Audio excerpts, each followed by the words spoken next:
Olá, tudo bem com você? Eu sou o professor Luiz Fernando Miguel e estou aqui com você nesse curso de comunicação. Nós estamos falando sobre a grande e complexa rede que é a comunicação e a sua influência nas nossas vidas, pessoal, profissional e social, mas principalmente no profissional, que é o tema do nosso curso Comunicação, as relações de trabalho. Agora nós vamos falar sobre a visão orgânica do ser humano e das organizações. Como assim visão orgânica? O que a gente precisa entender das nossas organizações? É isso que a gente vai falar agora. Sejam essas organizações de caráter público ou sejam as organizações de caráter privado também, as empresas particulares. Bom, primeiro nós temos que entender que nós temos na história da comunicação uma passagem da era da industrialização para a humanização. Como assim? Depois da Revolução Industrial, a gente tem todo aquele aparato, a máquina passa a ser o centro da relação, porque o ser humano tem que aprender a lidar com a máquina, a produção em massa, tudo isso mais. Depois disso, a gente tem uma passagem para a humanização, que é a passagem da máquina para o humano. Todos os processos passam a ser centrados mais no grupo, nas pessoas humanas, do que nas ferramentas, nas tecnologias em si. O foco não está no processo, e sim no sujeito que realiza esse processo, nesse novo momento que nós estamos vivendo. Se você possui sujeitos integrados, humanizados afetivamente, profissionalmente, psicologicamente, consequentemente o processo terá as mesmas características, ou seja, esse processo será integrado, afetivo, né? Vai ter a dimensão da afetividade, o profissional vai ter um lado muito forte no seu processo, o psicológico vai ser muito bem resolvido, porque essas pessoas que vão estar envolvidas no processo vão estar com essas características, e o processo vai ser um processo de sucesso, um processo de comunicação. Então, se a gente tem essa visão orgânica do que é a instituição e de como essa instituição atua, as pessoas que estão dentro da instituição vão passar a compreender realmente a alma. O que é a alma? Aquilo que dá ânimo. Ânimo é a palavra que vem do latim ânima, é alma, é o mesmo significado. Então, alma é aquilo que anima, é aquilo que dá ânima para um determinado projeto, para uma determinada instituição. Olha só, nós passamos também de uma era de produção em série. Você já deve ter visto lá o filme do Charles Chaplin, Tempos Modernos, que ele mostra realmente a questão da industrialização, do ser humano tratado ali como uma máquina que tinha que produzir. Com exceção das instituições que trabalham com uma visão mais mecânica, isto é, de produção em série, as demais organizações, setores, serviços públicos e empresas são chamadas a se posicionarem com uma visão orgânica, que preza pelos bons relacionamentos, pela partilha das funções, pelo conhecimento da organização e de seus reais objetivos. Ou seja, com exceção da montadora de veículos, por exemplo, que tem um trabalho voltado para a questão da produção em série, às vezes até o próprio fast food, você vai lá no fast food da vida aí que você está acostumado a comer, você vê a produção em série dos lanches ali, como que funciona. É como se fosse uma produção em série lá dos automóveis. Com exceção dessas instituições, todas as outras são chamadas a ter uma visão orgânica. As pessoas que estão envolvidas nos processos dessas instituições são chamadas a ter uma visão orgânica, do todo. Do todo, que muitas vezes é complexo, é diverso e é desafiador. Olha só, esse modelo de visão orgânica surgiu diante da necessidade de sobrevivência das organizações em um ambiente de mercado cada vez mais instável e competitivo, que exige uma alta capacidade de adaptação às constantes mudanças. Ao contrário do modelo mecanicista que a gente viu anteriormente, este modelo de gestão de visão orgânica percebe a organização como um sistema aberto, que pode ser otimizada por meio do atendimento de suas permanentes necessidades, pela interação com o meio ambiente em que opera, utilizando-se de vários meios para atingir seus objetivos. Esse texto está lá no RH Portal, você pode conferir depois no seu material aí a referência para você poder acompanhar também o texto completo.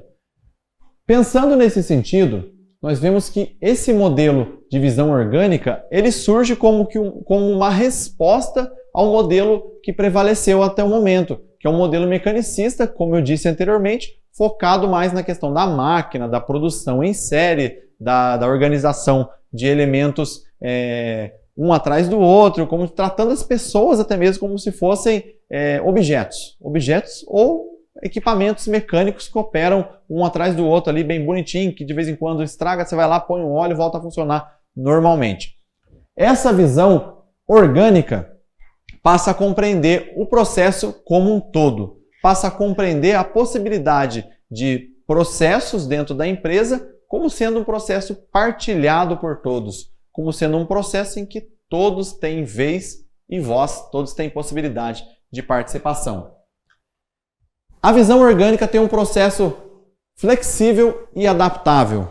Olha só, o nosso texto continua dizendo o seguinte: o modelo de gestão orgânico exige uma estrutura organizacional mais flexível e adaptável, com um sistema de decisões descentralizado, hierarquia flexível, oferecendo assim mais oportunidade de desenvolvimento humano.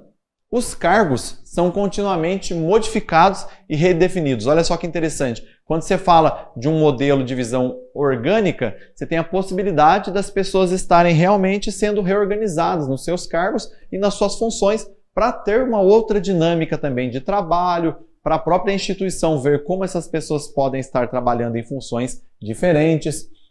Ele tem uma amplitude de comando do supervisor, ou seja, o supervisor tem essa possibilidade de estar aí andando, transitando entre os demais setores das instituições para poder também conhecer essa visão de todo que a instituição tem. A maior confiabilidade nas comunicações informais, ou seja, maior confiabilidade no que o próprio colaborador tem para trazer também, no que o público externo tem para trazer como feedback para o trabalho que a organização tem feito. O predomínio da interação lateral e horizontal, ou seja, como foi dito anteriormente que não tem mais aquela questão do um acima do outro, um melhor que o outro, a comunicação passa a ser realizada também horizontalmente, todos podem se falar, que é uma característica que anteriormente no modelo mecanicista você não tem. Quando você vai numa fábrica, o gerente geralmente já fica num negócio que é assim mais para cima um pouco. Para subir lá, ele tem que falar com uma secretária, que é uma secretária que vai agendar um horário, vai ver se é possível. Não, nesse modelo orgânico, a visão é que todos tenham acesso realmente, não acesso a todas as informações, que isso você sabe que não é possível, mas que todos tenham acesso realmente aos superiores, que os superiores tenham acesso aos colaboradores, acesso imediato para poder conversar, para poder trocar informações e ideias também. Esse modelo também tem ênfase nos princípios do bom relacionamento humano, ou seja, ele tem ênfase na questão da empatia com o outro, da boa relação com o outro, aquilo que a gente pode ter também como troca de informações com o outro. É muito importante a gente entender que esse modelo orgânico é um modelo pautado em sucesso. Por quê? Porque ele olha para o outro como ser de possibilidades. Ele olha para o outro ser humano que está junto ali na empresa, na organização, como um ser de muitas possibilidades, como um ser de dons, talentos, que pode ser aproveitado também tudo isso para o sucesso organizacional. Olha só, todo mundo na mesa ali, partilhando as ideias, que é o que esse modelo orgânico proporciona realmente, que as pessoas coloquem as suas ideias na mesa ali e compartilhem, para que a partir de um verdadeiro brainstorm, essas ideias fluam. E depois que essa tempestade de ideias, né, aqui no Brasil tem algumas instituições que chamam do toró de parpite, que é a mesma coisa que brainstorm, para a gente não ficar muito chique falando em inglês, a gente fala que é um toró de parpite também, que todo mundo vai ali em volta da mesa, dando as suas opiniões para que todos possam, no fim das contas, escolher as boas ideias ali e compartilhar com os demais para que essas ideias possam ter uma efetividade depois. Bom, para você que acompanhou até aqui, até agora a gente falou um pouco sobre a questão dessa efetividade da visão orgânica nas nossas vidas e como que essa visão pode influenciar a nossa caminhada, a nossa jornada. Agora, a gente vai entrar num outro tema que é muito interessante também, as 3 dimensões do eu. Essas 3 dimensões, você vai ver, nos ajudam a compreender o ser humano, que é uma questão um pouco até filosófica, psicológica, mas que tem a ver com o nosso dia a dia de comunicação, com o nosso dia a dia de atendimento ao público e como a gente lida com as questões do nosso cotidiano, como a gente lida com as pessoas. Então, vamos entender nesse ponto qual é a importância das dimensões do ser humano realmente. Como eu disse, né, uma questão até meio que filosófica, psicológica, mas que faz parte do nosso cotidiano e que a gente precisa se conhecer. O autoconhecimento é a palavra-chave aqui nesse nosso módulo. Bom, primeiramente, o que é o ser humano, né? O que é o ser humano? É uma questão filosófica primária. O ser humano, para começar, é cheio de complexidades. Pensa em um ser cheio de complexidades, de diferenças, de desigualdades até mesmo um para o outro, né? Na própria questão da formação. Não sei se você sabe, mas não tem ninguém no mundo com uma impressão digital como a sua, por exemplo. E o ser humano, ele está envolvido em muitos relacionamentos, seja ele na questão afetiva, nos relacionamentos amorosos, de amizade, do dia a dia, nos relacionamentos sociais e também na dimensão profissional, nos relacionamentos que a gente tem ali no nosso trabalho, com os colegas de trabalho, com aqueles que convivem conosco durante o dia a dia ali no ambiente de trabalho. Aí tem algumas questões de onde viemos, onde estamos e para onde vamos. É a questão filosófica que o Caipira fala, né? De onde eu vim, não coutou e por onde eu vou. As 3 questões essenciais, básicas da existência humana, que a gente chama de questões ontológicas, mas não se assuste com essa palavra feia. A questão ontológica faz referência ao seu ser e à sua essência, de onde você veio, para que você está nesse mundo. Então, a pergunta que eu faço para você, você já se perguntou qual é a sua missão nesse mundo? Já se perguntou qual é o seu objetivo, para que você está aqui? Uma primeira resposta que eu poderia te dar, você está aqui nesse mundo para ser feliz. Antes de tudo, antes de mais nada, para ser feliz, também para fazer os outros felizes, aqueles que convivem com você, aquelas outras pessoas que estão em contato com você no cotidiano. Outra questão importante para falar sobre o ser humano, essência e aparência.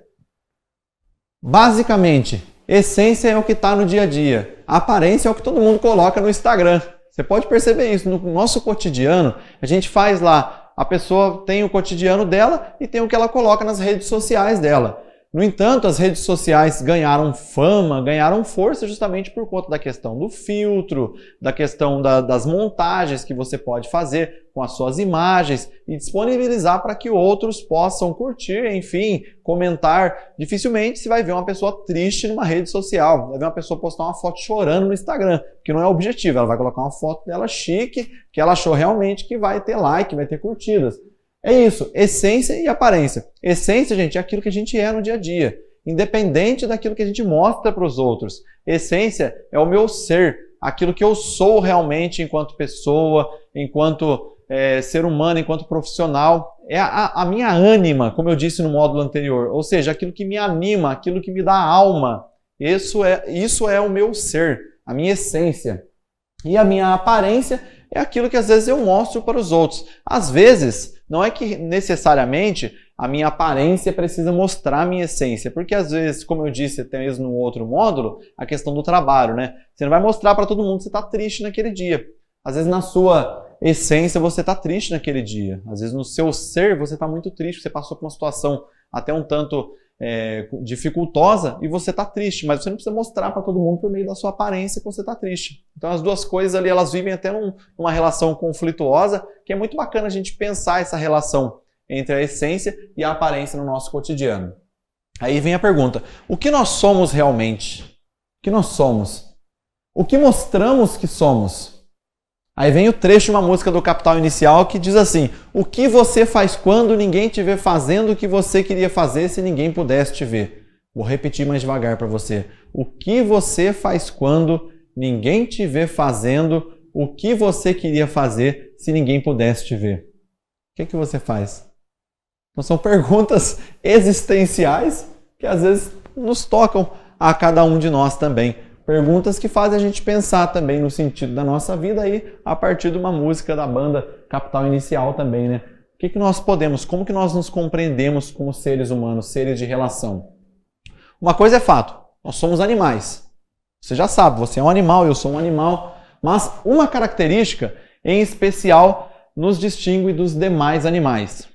A racionalidade. Até destaquei para você, mesmo que às vezes não pareça. Mesmo que às vezes alguns seres humanos tenham atitudes irracionais, atitudes que não combinam com a racionalidade que é própria do ser humano. Então nós somos seres racionais, somos seres relacionais e somos seres de mudança.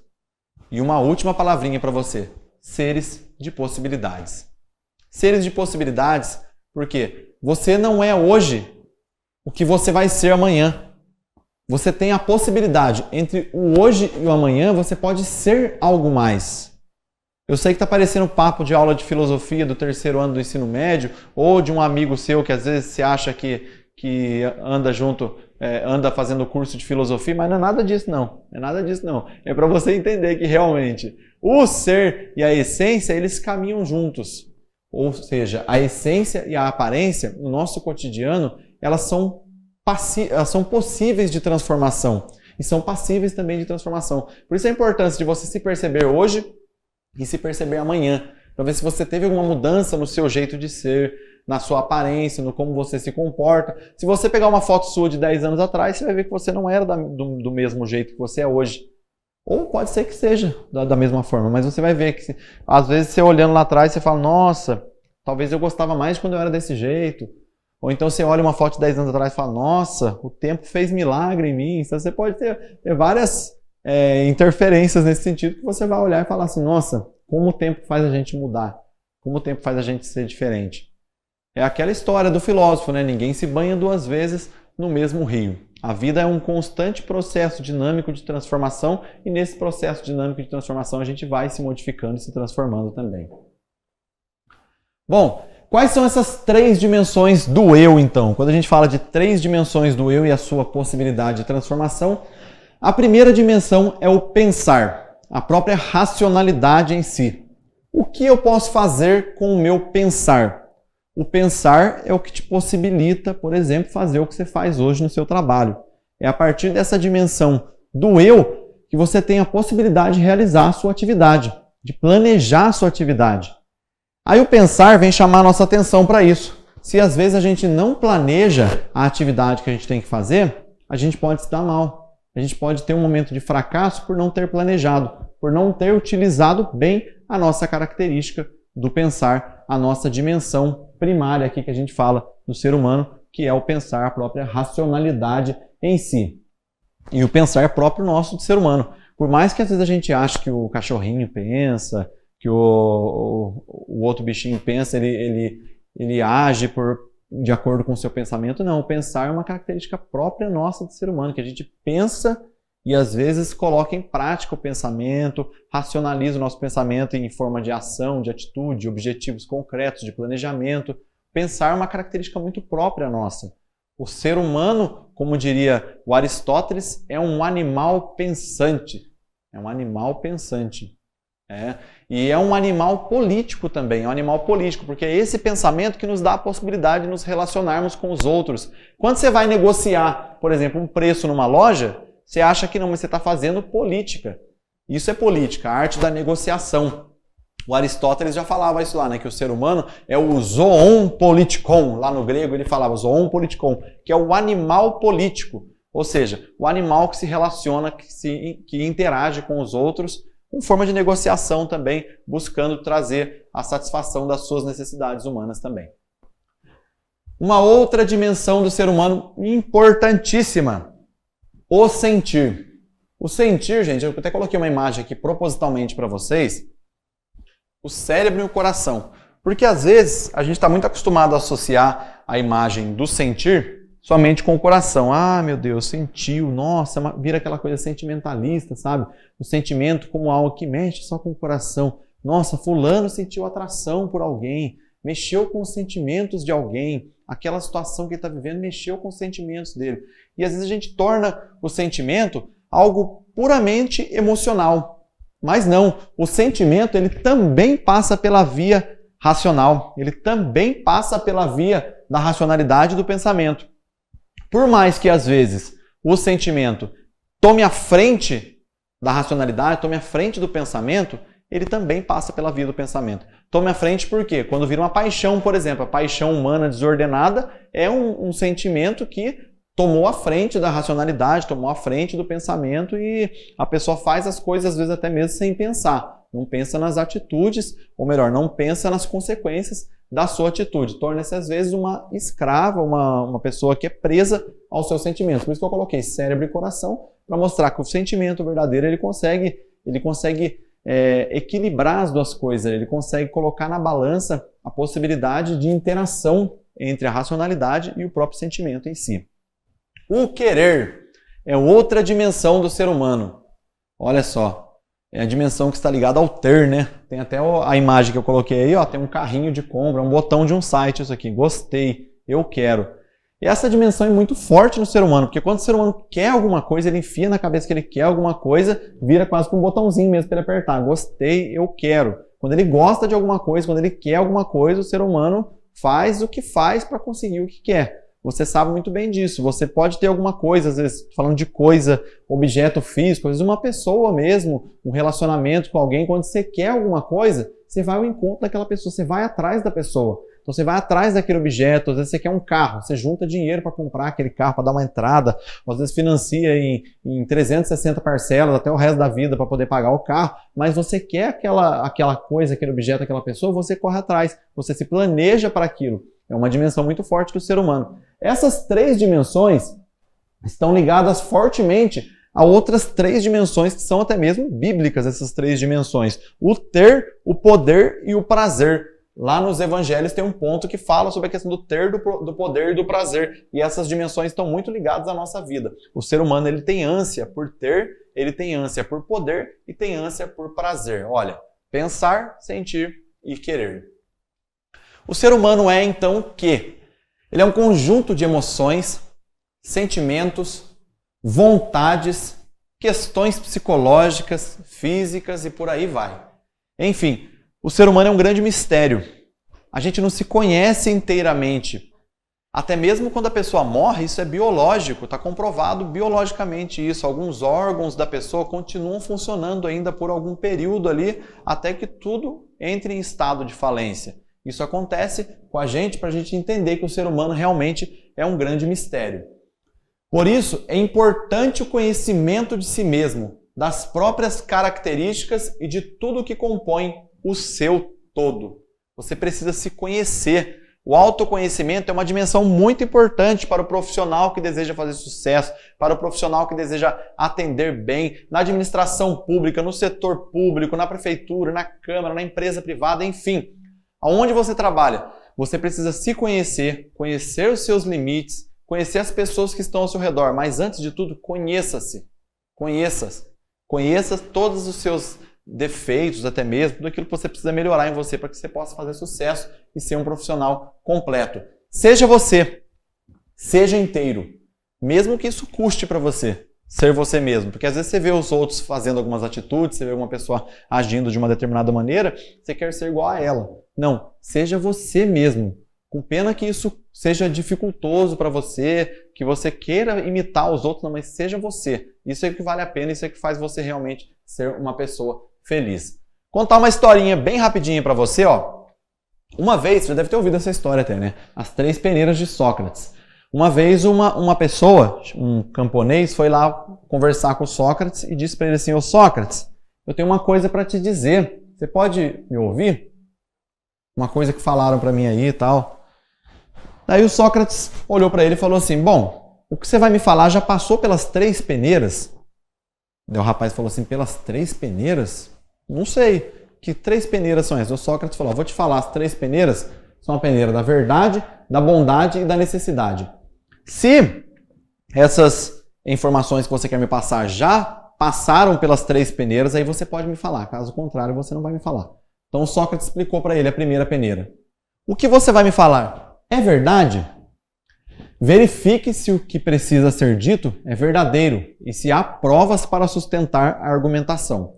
Entretanto, calma, essa é apenas a primeira peneira. A segunda peneira, o que você vai me falar é bondoso? Reflita sobre a bondade das palavras a serem proferidas. Você gostaria que a mensagem fosse direcionada a você, da forma como você pensa em dirigi-la a outros? Ainda assim, continue a refletir. Essa é apenas a segunda peneira. Então, qual é a terceira peneira? O que você vai me falar é necessário? Identifique a real necessidade de emitir a informação. Pense sobre o bem ou o mal que esse assunto poderá causar a uma pessoa ou a um grupo. Essa é a terceira peneira. Aí o Sócrates perguntou para ele, né? O que você queria me falar? Passou pelas 3 peneiras? O rapaz falou assim, não. Então você não precisa me contar. Nós, para nos conhecermos também, quando nós queremos falar alguma coisa para alguém, nós precisamos passar pelo filtro das 3 peneiras, o que nós queremos contar para alguém. Se essa informação é verdadeira, se ela não for verdadeira, já morre na primeira peneira. Se essa informação é bondosa, se ela não for, já morre na segunda. E se essa informação é necessária. As 3 peneiras do Sócrates podem ser caracterizadas, digo para você, como uma fórmula para acabar com a fofoca dentro da sua empresa, dentro da instituição. Ó, partilhe com eles as 3 peneiras de Sócrates. Tenho certeza que o fluxo de informação vão te ajudar a ajudar também as pessoas a se conhecerem dentro da sua organização e entenderem as suas dimensões. Bom, compreender então o nosso processo existencial, saber que nós temos essas 3 dimensões, o pensar e o sentir, e o querer e o agir, são dimensões conjuntas ali. Essas 3 dimensões compõem esse aparato complexo e ao mesmo tempo repleto de possibilidades que é o ser humano. Essas são as características que nos fazem viver bem, em paz com os outros e conosco mesmo. Quando uma dessas características, dessas dimensões, está em desafeto com as outras, nós teremos problemas pessoais ou problemas, às vezes, de relação comunitária. Por isso que é importante integrar essas dimensões. Quando a gente integra essas dimensões, o que a gente vai ter?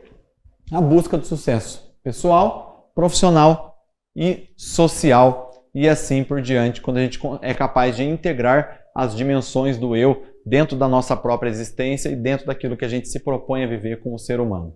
Bom, fique ligado aqui no nosso curso que tem muita coisa bacana para vir para você ainda.